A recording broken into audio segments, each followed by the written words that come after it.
배 대표님, 네. 총선이든 대선이든 캐스팅 보트를 쥐고 있는 것이 충청권이고 그 지역을 중원이라고 하지 않습니까? 맞습니다. 네, 가운데 있는 지역이고 그렇기 때문에 충청권의 민심도 뭐 대선은 물론이지만 그래서 과거에도 늘 충청권의 각 대선 주자들이 엄청난 공을 들였지 않습니까? 맞습니다. 예.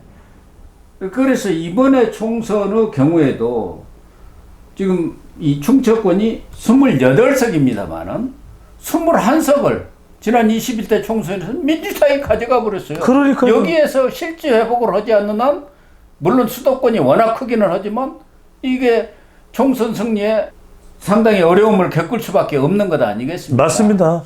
결국 충청을 이 중원을 가져가는 쪽이 선거를 이긴다. 결국 뭐 총선도 마찬가지고 대선도 마찬가지 않겠습니까? 근데 이게 참 중요한 게 왜냐면 2002년 대선 때도 충청 승리를 이끌어냈던 것이 바로 충청에 공을 들인 수도 이전. 예. 대한민국은 충청을 중심으로 해서 행복 도시가 있습니다. 이러면서 주목을 받았단 말이에요. 그럼요. 그때 그것이 전체 선거판을 뒤집어 놓았던 것입니다. 근데 DJP 연대도 마찬가지. DJP 연대도 마찬가지입니다.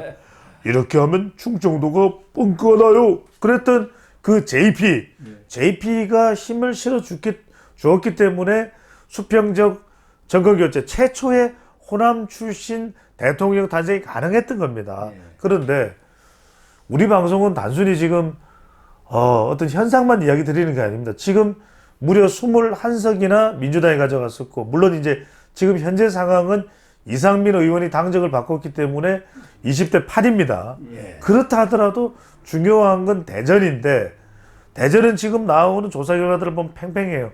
충남은 국힘이 좀 앞서가는 그런 추세로 분석이 됩니다. 현상 분석이니까요. 추세 분석이니까요.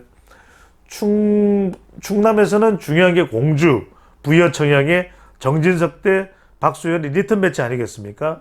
지금 차기 국민의힘이 총선 승리할 경우에 국회의장 후보로 유력하게 떠오르는 인물이 정진석과 대구의 주호영인데, 이 정진석이 그래도 여론조사 결과를 보면은 박수현을 그래도 앞서가는 결과가 나옵니다. 근데 문제는 뭐냐면 대전이에요. 대전은 지금 민주당이 좀 아주 자세히 따져보죠. 예. 금강벨트의 핵심은 네. 대전이니까 대전을 좀 따져보죠. 대전은 7개 선거구가 있는데 그렇습니다. 지난 선거에서는 7개를 싹쓸이를 민주당이 싹쓸이 이상민만 이번에 당적을 바꿨죠. 네. 대신에 당직을 바꾼 사람이 몇 사람 있습니다. 박영순 의원이 새로운 미래로 갔어요. 그렇습니다. 네. 유성갑인데 예. 그리고 대덕구에 황운하 의원이 하우나 조국혁신당으로 왔습니다. 조국혁신당으로 가가지고 예. 여리저리 뿔뿔이 흩어져 갖고 지금은 4대 3이 됐습니다. 예. 4대 3. 그러나 지난 선거에서 7석을 다 휩쓸었던 것만은 현실이기 때문에 그렇죠. 과연 대전에서 몇 석을 차지해 올 수 있을 것인가. 또 예. 세종도 같이 얘기하면 세종은 2석 아닙니까? 2석입니다. 거기도 둘 다 민주당이죠. 민주당이 차지했는데 거기도 한 석은 김종민 의원 네. 세미래로 가가지고 거기도 좀 쪼개지기는 했습니다만 예. 결국은 3파전이 벌어질 경우 국민의힘으로서는 경우에 따라서는 반사이익도 얻을 수 있는 어부지리를 취할 수도 있는 김종민 의원은 이번에 출마하는 지역이 세종이고 세종이고요. 네. 지난 지역구는 논산, 논산, 네, 금산, 계룡 금산. 예, 네. 그렇습니다. 어쨌든 이런 데서는 이제 3파전이 벌어질 것 예. 아니겠습니까? 이 대전만 보더라도 지금 유성을의 이상민하고 의원하고 예. 황정아 아마 인재 영입으로 들어온 연구원이죠. 한국천문연구원 책임연구원이 붙었습니다. 예. 그리고 동구에는 윤창현 비례의원이죠. 국민의힘 초선과 장천미 시립대 교수 출신이고요. 네. 초선이 붙었고요. 서구 갑은 박병석 전 이제 국회의장이 불출마입니다. 불출마하니까 조수연 변호사하고 장종태 전 서구청장이 붙었고요. 유성갑은 윤소식 전 대전경찰청장과 조승래 의원. 네. 그리고 대덕구는 박경호 변호사, 그리고 박정현 최고위원, 그리고 여기는 박영선 의원이 있습니다. 네. 중구는 지금 국민의힘은 이응권 전 의원과 강영환 전 균형발전특위위원장이 결선에 남아있고 민주당은 박용갑 전 구청장이 결정이 됐습니다. 예. 서구울은 양형규 변호사이고요. 민주당은 그 유명한 박범계 돼 있는데 예. 이게 이제 7개 선거구가 아마 지금 중구 여기 국민의힘 결선만 남고 다 확정이 된 것 같습니다. 그렇습니다. 그래서 대체로 지금 대전의 7곳의 판세를 보면은 이상민 의원은 상당히 좀 무게감이 있지 않습니까? 이상민 의원의 경우에도 또 당선이 되면 좀 민주당에서 국민의힘으로 오기는 했지만 또 충청이라고 하는 지역적인 특성을 고려할 때 자기 국민의힘이 승리할 경우에 자기 국회의장 물망에 오르는 인물이기 때문에 대전에서는 국민의힘으로 보면 이상민 의원이 상당히 유력하다고 볼 수 있을 것 같고요. 물론 판세는 지켜봐야 되겠지만 최근에 나온 여론조사를 보면은 썩 좋지는 않죠. 황정아 네. 이 연구원이 아주 상승세를 타고 있더라고요. 그래서 글쎄 뭐, 역시 예. 당을 옮긴 것에 대한 어떤 반감도 일부 대전에 있는 예. 모양이다 그런 생각도 아직은 또 이제 뭐 선거 초반이고 그 조사만으로는 전체 판세를 그렇죠. 또 우리가 예. 예단하기는 힘든데 그래서 제가 볼 때는 이렇습니다. 일단 배종찬 소장의 분석을 한번 들어보시죠. 그래도 인지도나 선거라는 것은 전체 선거판에 영향도 무시를 못하는 것이거든요. 예. 대체로 대전 7곳 중에서는 국민의힘 중에서는 이상민 의원이 유력하다. 가장 유력하다. 그렇죠. 현역으로서. 그다음에 두 번째 민주당에서는 역시 박범계죠. 그래도 범계. 예. 대전의 범계, 박범계. 삼선 의원의 지금 지역의 터줏대감 노릇을 그럼요. 있지 않습니까? 법무부 장관 출신이기도 하고 예. 또 대전에서 상당히 이 인지도와 또 대전의 아들로서 지금 그 대전에서는 이전에 강창희 의장이나 그 이후에 그 계보를 잇는 어떤 여야를 따지지 않고 대전의 상징적인 인물이 되고 있는 것만은 또 분명한 거겠죠.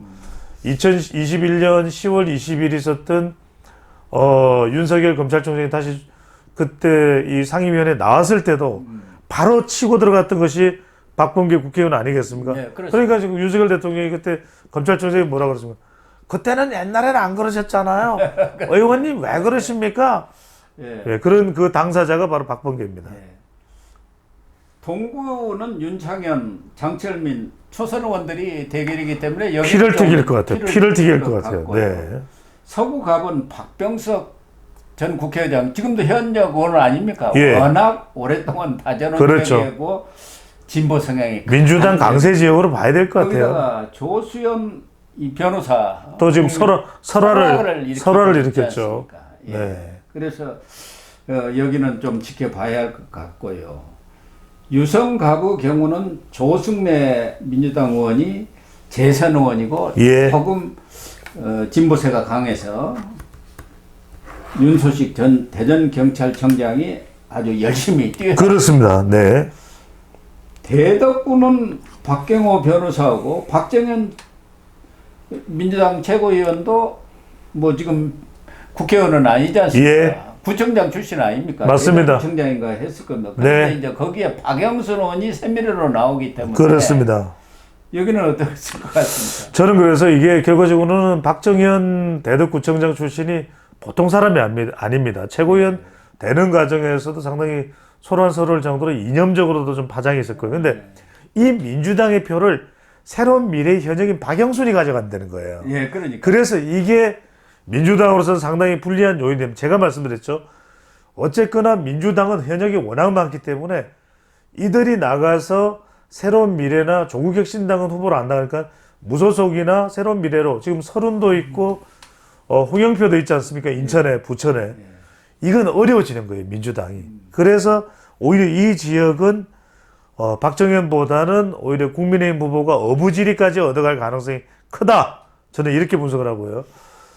대체적으로 지금 대전에서는 하나하나 지역구를 따져보면 여러분들 조금 이제 더 지켜봐야 되겠지만 제가 보는 관점은 지난번은 7석을 민주당이 다 쓸어갔지만 이번에는 한 4대 3 정도로 봅니다. 4대 3. 4가 국민의힘 쪽, 예. 3이 민주당 쪽으로 이렇게 보고 있습니다. 예. 네. 세종시도 지금 갑 지역은 보수세가 좀 강한 지역이고 류재화 변호사가 국민의힘으로 예. 나섰고 민주당은 이영선 변호사입니다. 이영선 변호사. 원래는 이해찬 보좌관을 지냈던 이강진 씨가 공천을 딸 걸로 예상을 했는데 예. 이영선 변호사가 이겨버렸어요. 공천 근데 과정이 거기는 이제 앞서 얘기한 대로 김종민 의원이 그렇습니다. 논산 계룡을 떠나서 이 지역에 나와 여기도 또 3파전이에요. 민주당이 어려워지는 거예요, 이렇게 되면. 예. 그렇다고 해서 김종민 새로운 미래 의원이 가져갈 수 있는 그런 또 상황도 아닙니다. 왜냐하면 당 구도가 있기 때문에. 그래서 저는 이번 세종특별자치시의 경우에는 국민의힘이 두 곳을 다 가져가거나 아니면 1대1 구도가 될 가능성이 상당히 1대1. 높을 것으로 보입니다. 네. 충청이 중요할 수밖에 없는 것이 그러면은 결국 충북이 이제는 중요합니다. 충북입니다. 대전과 세종이 그래도 지난번처럼 9개 지역 아닙니까? 전체로 오면은 그럼요. 나가는 일은 없고 5대4 정도 이렇게 보시는 거 그렇습니다. 같아요. 국민의힘이 5, 그렇습니다. 민주당이 4. 네.